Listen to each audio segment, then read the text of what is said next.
Eu nunca pensei em ser professora na minha vida, não era uma profissão que eu estava almejando na minha adolescência. Eu literalmente caí de paraquedas depois de ter feito um intercâmbio na Indonésia. Eu voltei meio perdida e reencontrei um professor de teatro que me deu teatro na minha adolescência e que, por meio do teatro da arte, eu me transformei totalmente. Eu era uma adolescente super tímida e a arte, ela me expandiu horizontes. O teatro me fez me colocar, falar. Como eu comecei dando aula de teatro, de assistência, era como voltasse no tempo.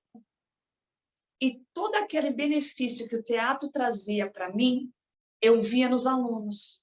E que tinha muito a ver com o autoconhecimento. E eu acho muito significativo trabalhar com adolescente que eu amo.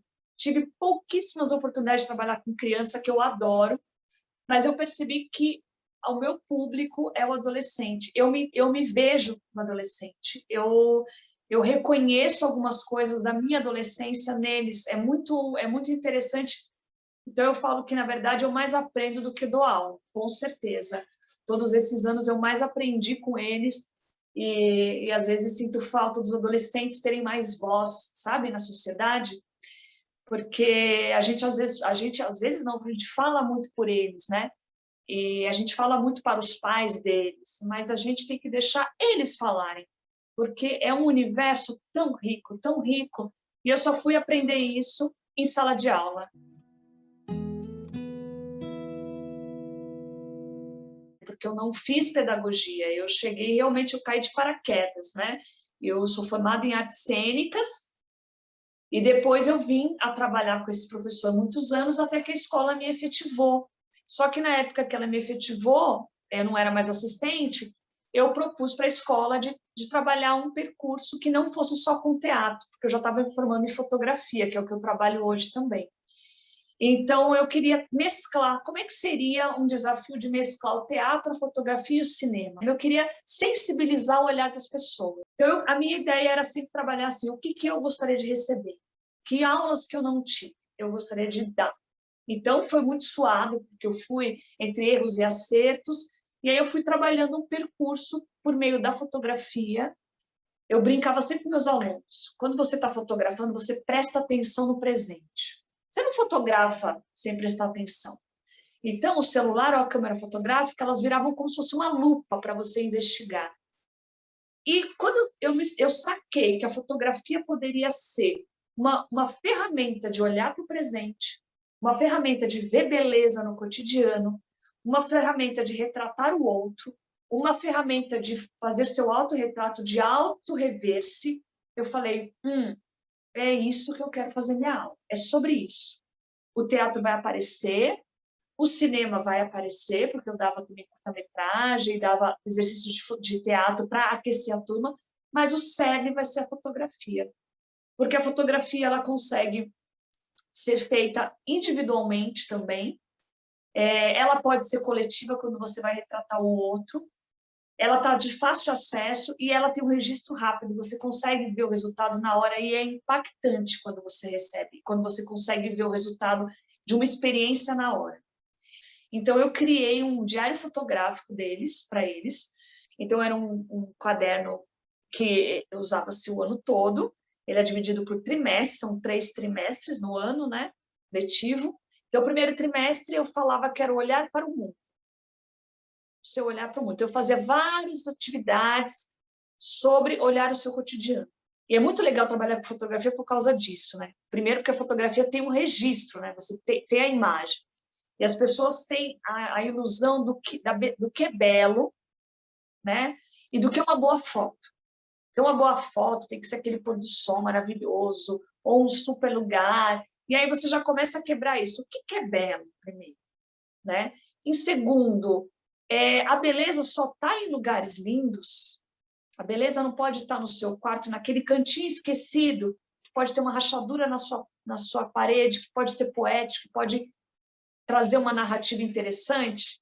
Então, eu começava, primeiro, eles a tirarem o olhar do que é o estereótipo de beleza e começarem a ampliar esse conceito de belo nas coisas do cotidiano e começar a olhar objetos banais com beleza. O segundo trimestre já era um trimestre mais pautado no outro. Então, eu fazia exercícios onde tinha essa relação com o outro. Um dos exercícios que eu gostava muito e que eu ficava sempre emocionada de receber era o me apropriando do outro. Era baseado num artista latino, que o próprio artista ele se travestia de diversas pessoas. Ele parava, ele observava na rua e ele meio que se apropriava. Então, cortava o cabelo, barba, então, a postura, e aí ele fazia, todo dia ele se fotografava, fotografias 3x4. Quando você vê o conjunto da obra, são várias fotografias, parece que são pessoas distintas, mas não, é o artista. E eu achei aquilo tão interessante que, pelo modo de se vestir, você já muda totalmente o seu visual, que é o que ele está falando. Então, eu fui um pouco além. Em vez de eu pedir para eles só mudarem as vestes, de repente se vestir como seu pai ou seu amigo, é você se apropriar mesmo de alguém que você tem interesse de saber mais. Então, era muito legal, porque tinha desde o pai até um artista. Mas você vê que eles se apropriavam tanto da ideia que não vinha estereótipos. Você via que eles entravam mesmo no personagem. E nada melhor do que conhecer o outro, também se aprofundando mais nesse outro. E tem um pouco do teatro, que o teatro também é você se emprestar para fazer aquele personagem, né? É uma entrega. Então, tinha um pouco desses dois lugares, de você também sair um pouco do seu lugar, se colocar no lugar do outro, sentir um pouco a história do outro e realmente representar aquela história, né? Você representar. Então, era lindo, os trabalhos eram incríveis, assim.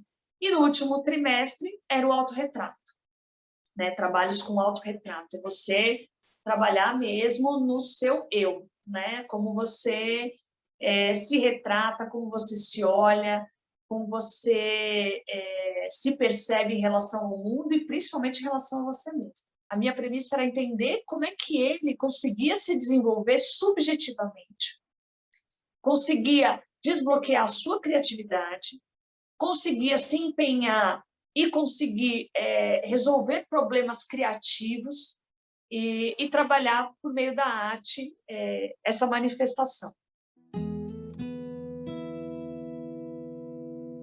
É muito bonito para mim, porque eu acho que o papel do professor é um papel que requer muita humildade, né? E isso é uma coisa assim, é uma escola muito grande para mim. Por isso que eu sou muito feliz da licenciatura, né? Da questão da educação cruzar o meu caminho, porque não é fácil dar aula, né? Você se expõe muito, você acaba tendo uma expectativa em cima de você, do professor, né? Daquele professor forte, tem que estar sempre ali, tem que saber de tudo, né? E a gente se vê na condição de ser humano, né? Nem tudo eu sabia, eu também estava aprendendo junto com eles, tinha coisas que davam muito certo, tinha coisas que não davam certo, e também perceber essa relação humana, né? De proximidade entre aluno e professor, e essa potência em entender que nós todos estamos aprendendo, todos estamos na escola. E às vezes você tinha um aluno ali que te dava uma resposta, falava, caraca, ele me deu a resposta. Ele sabia, porque ele é um ser humano que tem o repertório dele, eu sou um ser humano que tem o meu repertório, e que lindo ter esse diálogo, porque ele está aprendendo comigo, mas eu não sou uma voz unilateral. Olha aqui, ele está me ensinando, né? Ele tem ali o repertório, ele tem as vivências, ele tem os gostos musicais, literários, as viagens, o que ele pensa, isso é super enriquecedor.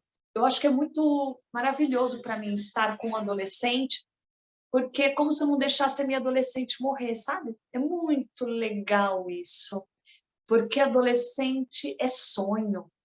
Eu fico até emocionada. Adolescente é vida, sabe? Assim, é de uma pulsação muito forte, né, as relações.